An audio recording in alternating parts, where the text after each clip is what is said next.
너 우리 경기도의 경기라는 이름이 내년이면 무려 1000년이 되는 거 알아? 1000년? 1000년이라고 하니 왠지 환상 속의 도시 같다. 1000년의 해를 맞이해서 경기도에서는 투어를 다니며 우리 도민들의 의견을 모으고 있대. 모아서 뭐하게? 우리의 의견을 모아 정책이 되게 한다는 거지. 단순히 1000년이 된 환상 속의 도시가 아니야. 우리의 상상이 현실로 구현되는 곳이야. 대한민국의 심장 경기도. 고려시대부터 불린 경기라는 이름은 어느새 1000년이 되었습니다. 1000년 동안 대한민국의 심장으로 뛰어온 만큼 경기도민의 목소리를 모아 미래 비전을 만들어가겠습니다. 이 캠페인은 경기도와 경기문화재단이 함께합니다. 어제 진행된 남북 고위급 회담에서 합의된 내용들 공동보도문에 담겼죠. 그 내용들 찬찬히 짚어보고요. 앞으로의 과제까지 전망해봅니다. 통일부 장관을 역임하셨죠. 세종연구소의 수석연구위원 이종석 박사 연결합니다. 안녕하세요. 예, 안녕하십니까. 예, 오래간만에 연결했으니까. 예. 우선 어제 회담 결과 보기 전에 말이죠. 지난해 말까지만 해도 양측의 긴장이 계속 고조되는 그런 국면이었다가 갑자기 이렇게 대화 국면으로 전환된, 이걸 어떻게 봐야 됩니까? 글쎄요, 아무래도 북한 입장에서는 이미 이제 자기네들이 핵무력을 완성했다고 선언하지 않았습니까? 예. 그러다 보니까 말씀들 하시는 것처럼 나름대로 이제 새로운 국면에서 제재 돌파도 해야 되겠고 이런 거를 평창 올림픽을 통해서 한번 나름대로 계획을 잡고 싶어 했을 것이고요. 예. 우리 입장에서는 이미 문재인 대통령이 여러 차례 평창 올림픽 관련해서 북한 대표단 참가를 요청을 했었는데 예. 작년 아시는 것처럼 10월 말에 이제 한중 간의 사드 봉인 합의하고 나서 예. 그다음에 이제 여러 가지 3번 원칙도 천명하시고 그리고 이제 한중 정상회담에서는 이제 한반도 평화 4원칙에서 전쟁 절대 안 된다. 예. 그다음에 이제 남북 관계 개선이 북핵 문제 해결에 도움이 된다. 이런 합의들을 끌어내지 않았습니까? 그렇죠. 그러면서 이제 결국 평창올림픽에 북한 참가를 끌어내기 위해서 한미 군사훈련 연습 중단, 연기 문제에 대해서 예. 미국하고 합의되지 않은 상태에서 이제 문 대통령이 먼저 얘기를 했지 않습니까? 지난번에. 예. 이런 것들이 이제 분위기를 끌고 오면서 또 북한이 이제 여기에 약간 화답한 그러면서 이게 나름대로 국면이 크게 전환되지 않았나 이렇게 보고 있습니다. 미국도 김정은이 핵단추 얘기하니까 나한테는 더 큰 게 있고 또 즉각 가동 가능하다 이런 얘기까지 하던 트럼프 대통령이 남북 대화에 대해서 전격 합의해주고 한미 군사훈련 연기도 합의해주고 그건 또 어떻게 봐야 될까요? 일단 한미 군사훈련 연습은 어떤 경우에도 사실은 올림픽 자체가 평화가 상징 아닙니까? 그다음에 전쟁을 하지 말자고 해서 올림픽이 돼 있고 또 우리는 유엔에서 휴전 결의안을 우리가 주도해서 냈기 때문에 전쟁 연습이라는 거는 북한만이 아니라 우리도 할 수가 없는 거죠, 올림픽 기간 중에. 아하. 그래서 사실은 거의 필연적이었지만 문제는 그걸 갖다가 올림픽 기간이 아주 임박해서 한다는 별 효과가 없지 않습니까? 그 전에 이런 선언을 해야만 여건을 조성하고 북한도 도발을 못하게 하고 또 새로운 대화 여건을 마련하는데 이제 그런 점에서 이제 어쨌든 간에 이제 미국 입장에서도 한미 군사훈련 연습 연기에 대해서는 일정하게 동의할 수밖에 없었지만 그것을 이제 문 대통령이 일찍 끌어낸 거죠. 일찍 끌어냈는데 아마 그것이 그동안 어쨌든 간에 문재인 정부가 미국에 공을 들인 것이 그래도 일정하게 좀 성과가 있었던 거 아닌가 이런 생각을 하게 되고요. 또 미국 입장에서도 일방적으로 제재 압박을 얘기하고 있지만 과연 그걸로 풀려지지 않았을 때에 대해서 지금 걱정을 한편으로 한다고 봅니다. 그런 점에서 남북 대화를 통해서 본인들이 자신들이 원하는 쪽을 어떤 방향이 설정된다면 또 대화를 갈 수 있는 가능성 공간도 조금은 연 게 아닌가. 먼치기 변한 건 아니지만 그렇게도 판단이 됩니다. 일각에서 북한이 그동안 통미봉남을 계속 해오더니 이번에는 통남봉미다라고 이름 붙이는 거에 동의하세요? 그건 얘기가 안 되죠. 북한은 그야말로 영원히 미국에 대해서는 통미하고 싶어 하죠. 그러니까 지금은 통남이고요. 역사적으로 본다면 지금까지 미국이 북한이 우리 남쪽하고의 관계 개선을 하면서 북한과 미국과의 대화를 갖다가 안 한다, 추구 안 한다든가 이런 데가 없었습니다. 우리와도 하고 미국과도 하는데 미국이 그걸 갖다가 이제 여러 가지 불신 때문에 북한이 원하는 조건을 갖다가 이제 안 들어주고 더 강한 미국의 원칙을 갖고 있지 않습니까? 그래서 못하는 거지. 통남 동미라는 거는 현실적으로 가능하지도 않을 뿐만 아니라 북한의 전략으로 그렇다는 거는 제가 들어본 적이 없고 예. 앞으로도 그렇지 않을 거라고 봅니다. 그러니까 북한의 기본 전략은 통남 통미일 것이다 이거군요. 예, 지금 와서는 그런 것이죠, 당연히. 예. 자, 가장 이제 중요한 건 그럼 이번 회담이 결국 올림픽을 겨냥한 올림픽만을 대상으로 한 일회성이냐 아니면 이게 뭔가 국면의 구조적 변화까지 가져올 수 있느냐 이 장관 어떻게 평가하세요? 일단은 북한의 김정은 신년사에서 올림픽 대표단의 파견만이 아니라 남북 관계의 이 한반도에서의 그 긴장에 대해서 군사적 긴장 완화 이 문제를 제기하지 않았습니까? 예, 예. 그러다 보니까 일단은 올림픽을 넘어서서 남북 관계 개선이라는 것까지를 갖다가 자기 시야에 두고 얘기를 했습니다. 예. 거기다가 회담에 임하는 우리 입장에서는 이것이 남북 관계 안정만이 아니라 어떻게든 간에 실마리를 북한 핵 문제를 뭔가 좀 대화를 통해서 풀어낼 수 있는 예. 그 실마리를 마련하고자 하는 전략적인 그런 나름대로의 노력을 좀 할 거 아니겠습니까? 예, 예. 그렇게 본다면 이번의 움직임이 물론 우리가 저기에 따라서 뭐 그냥 평창으로 끝나는 그렇게 무능력 거기에 될 수도 있지만 예. 조금 우리가 능력을 발휘하고 그다음에 지혜를 발휘한다면 이것을 통해서 국면을 전환할 수 있는 예. 그런 실마리도 마련할 수가 있다고 생각을 합니다. 예. 우선 평창에는 지금까지와는 규모가 다른 뭐 초대형의 뭐 선수단, 뭐 기자단, 응원단, 예술단, 태권도 시범단 다 보내겠다고 하는 거잖아요. 네. 그걸로 봐서는 북한의 의지가 굉장히 강하다고 평가할 수 있는 거 아니에요?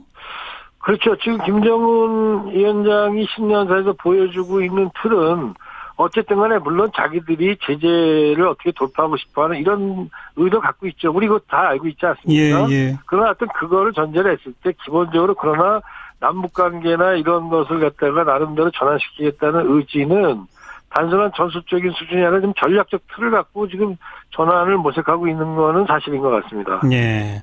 그리고 이제 합의된 게 올림픽에 대해서 실무회담, 그 다음에 군사당국 간 회담까지가 합의되지 않았습니까? 네네. 그 군사당국 간 회담의 합의는 어떤 의미를 갖는다고 보세요? 지금 군사당국 간 회담은 사실 우리 입장에서 상당히 중요하죠. 왜냐하면은 2016년 2월, 그러니까 재작년 2년 전에 개성공단 전면 중단 조치를 우리가 하면서 북한이 여기 반발해서 지금 군 통신선을 갖다가 차단하지 않았습니까? 그렇죠.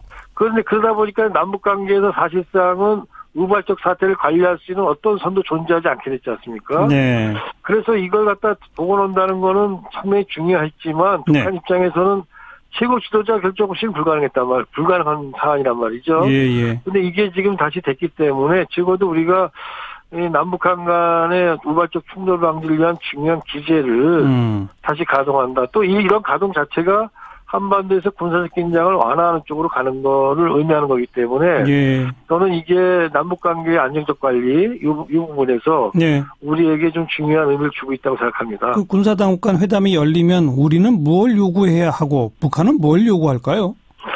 글쎄요. 뭐 일단은 뭐 기본적으로 일단은 우리 입장에서는 남북한 간에 이제 상설적인 그런 군사적인 대화 통로 같은 걸 얘기를 하겠죠. 네. 예. 그리고 또 뭐 북한 입장에서는 그거보다 조금 더 높은 얘기를 할지 모르겠습니다만은. 네. 어쩌면 이제 뭐 당장 이제 이루어질 수 있는 거는 뭐 북한이 예를 들어서 서해 통로를 통해 가지고 육상을 통해서 이제 북한 대표단이 남쪽으로 온다든가 네. 그런 경우 논의를 위한 뭐 신변 안전 보장 조치 이런 것도 합의를 하겠지만 예. 조금 더 나간다면은 더 많은 얘기를 할 겁니다. 그렇지만 예. 이것이 과연 이제 북한 핵 문제나 이런 것들과 일정하게 연동돼 있기 때문에 예. 그런 것들과 이제 어떻게 하면 선순환적으로 연결이 되느냐 하는 것이 이 논의가 얼마큼 진행되느냐에 또 나름대로 관건일 것 같습니다. 네. 그리고 올림픽에는 최고위급으로 누가 오느냐가 또 관심사인데 이 장관은 누가 올 거라고 보세요? 글쎄요. 근데 그거는 뭐 이미 이제 우리가 김정은 여동생인 김여정 제1부부장이나 아니면 뭐 최용해 북한의 이제 실질적으로 2인자 3인자 하는 사람 아닙니까? 예. 그런 사람이 한 최희 국가 체육지도위원회 위원장 이런 사람들이 이 중에 하나가 오지 않겠나 하는데 예. 사실 그건 뭐 저희들이 예측하기 좀 어렵습니다. 오히려 네. 그건 나중에 정부 당국에게 저쪽에서 뭐 기대본 거 없냐 이렇게 물어보셔야 되는 문제고 예. 저희는 다만 김여정 정도가 와서 김여정이 오면은 미국에서는 어쨌든 간에 뭐 트럼프 대통령의 따님 그 이방카가 올 가능성이 높지 않습니까? 지금? 그렇죠, 그렇죠. 그러면 어쨌든 간에 뭐 혈육 좀 트럼프와 지금 김정은 사이에 정말 뭐 말폭탄 공방도 굉장히 컸고 그 둘이 지금 어떻게 보면 갈등의 상징처럼 돼 있는데 네. 거기에 지금 혈육들이 만날 수 있다면 그런 것들이 어쨌든 간에 하나의 형식이지만 그 이벤트가 새로운 파장을 낳을 수 있지 않습니까? 그러네요. 그래서 새로운 어떤 뭐 대화의 계기 같은 걸 마련할 수도 있지 않을까 그런 점에서 기대는 그렇게 하는데 실제 그게 될지는 그건 모르겠습니다. 이방카 김여정 만남이라는 이벤트. 이거 진짜 모양새가 괜찮은데요. 아마 그런 거 해보려고는 하겠지만 두고 봐야 될 것 같습니다. 하여튼 노력을 해야 되겠죠. 네. 조금 아까 이 장관께서 그런 표현 썼어요. 그러니까 이번 회담이 우리가 제대로 못하면 그냥 올림픽 일회성으로 끝나겠지만 우리가 능력과 지혜를 잘 발휘하면 이게 북핵 문제 해결로 가는 어떤 국면 전환 물꼬를 틀 수 있다 이런 말씀하셨잖아요. 네. 우리가 어떤 능력과 어떤 지혜를 어떻게 발휘해야 합니까? 지금 어쨌든 간에 평창으로 시작됐지만 요 회담이 지금 북한에서 일단은 뭐 얘기된 것까지는 우리가 합의할 수 있는 거는 남북한 간의 군사 대화를 하는 것, 그다음에 향후에 여러 가지 뭐 교류 협력이나 인도주의에 대한 회담을 하게 돼 있습니다. 그러다 보니까 그 회담을 하게 돼 있지 않습니까? 그럼 우리가 지금 이걸 통해서 해나가야 할 또 하나의 과제가 이걸 어떻게 북한 핵 문제, 즉 비핵화와 연결되는 그런 나름대로의 의제 또는 그것이 이렇게 형성된 대화 무드를 결국은 그러면 북한 핵 문제를 해결할 수 있는 국제적 협의, 그렇죠. 그리고 대화 논의를 끌고 갈 거냐는 거에 대한 모멘텀들을 마련해야 될 거 아닙니까? 그 모멘텀은 평창에서 뭐 여러 나라의 고위급 대표단이 오는 계기라든가 남북한 간의 대화가 좀 심화되면서 나올 수 있는 거기서 마련한다든가 이런 걸 해야 되는데 그걸 위해서는 우리가 어떤 창의적인 여러 생각들을 마련해야 되고 또 그것들을 실행할 수 있는 외교적인 그런 세밀한 노력들이 있어야 되는데 그걸 제가 하나하나 말씀드릴 수는 없지만 그런 것들을 포함해서 저희들이 역할을 해야 되고 그것이 바로 이제 운전자론의 기초가 된다고 생각합니다. 그러니까 결국은 이게 넘어서서 북미 대화 육자회담식으로 연결되도록 만들어야 한다는 말씀이신데 쉽지 않지만 그걸 가야 되겠죠. 그 결정권은 미국이 쥐고 있는 거 아닐까요? 그렇지만은 여건이나 분위기가 조성이 되면 지금은 트럼프도 뭐 북한에 대해서 저렇게 얘기하고 있고 그렇지만 만약에 여건이 되고 나름대로 이 평창 올림픽을 통해서 전혀 다른 분위기, 그 다음에 상당히 뭐 서로 간에 뭐 화합하는 분위기 이런 것들이 되면 그런 분위기가 결국은 대화를 유도할 수 있는 그런 또 다른 분위기로 연결될 수 있지 않습니까? 그러면 미국도 거기에 대해서 지금 틸러슨 국무장관 같은 경우는 조건 없는 대화를 하자고 얘기까지 한 사람입니다. 그렇죠. 이 국무장관은 미국의 외교 수장입니다. 얘기는 미국의 일각에서는 어쨌든 간에 이 문제를 제재와 압박으로는 자신은 풀기 어렵다고 생각해서 대화를 해야 된다는 사람들이 많이 있는 거 아닙니까? 지금? 그렇죠. 그러니까 그런 사람들에게 조금 힘이 주어지고 트럼프도 못 이기는 척하고 거기에 나름대로 이렇게 힘을 실어줄 수 있는 그런 여건도 우리가 전혀 이건 불가능해요. 그렇게 얘기할 건 아니라는 거죠. 알겠습니다. 해볼만하다 이겁니다. 당분간은 북한이 뭐 미사일 발사나 핵실험 안 하겠죠? 이 문제는 이제 지금 말씀드린 거와 연결되어 있는데요. 만약에 지금 북핵 대화로 성착 문제가 지금 진전이 되면서 새로운 국면이 열리면 그러면 북한이 안 할 가능성이 높다고 봐야겠죠. 그렇지만 지금 그렇지 못하고 다시 이것이 평창 문제가 일회성으로 끝나면 올림픽이 그러면 여전히 도발 제재의 악순환 그것이 심화될 가능성 배제 못합니다. 그런 점에서 참 어렵지만 우리가 어떻게 노력하느냐. 알겠습니다. 관건이라고 봅니다. 한 단계 북한과 대화하면서 동시에 또 미국 등 주변 국가와 아주 긴밀한 협의를 해나가야 되겠군요. 네, 그렇습니다. 네, 말씀 잘 들었습니다. 네, 감사합니다. 이종석 전 통일부 장관이었습니다.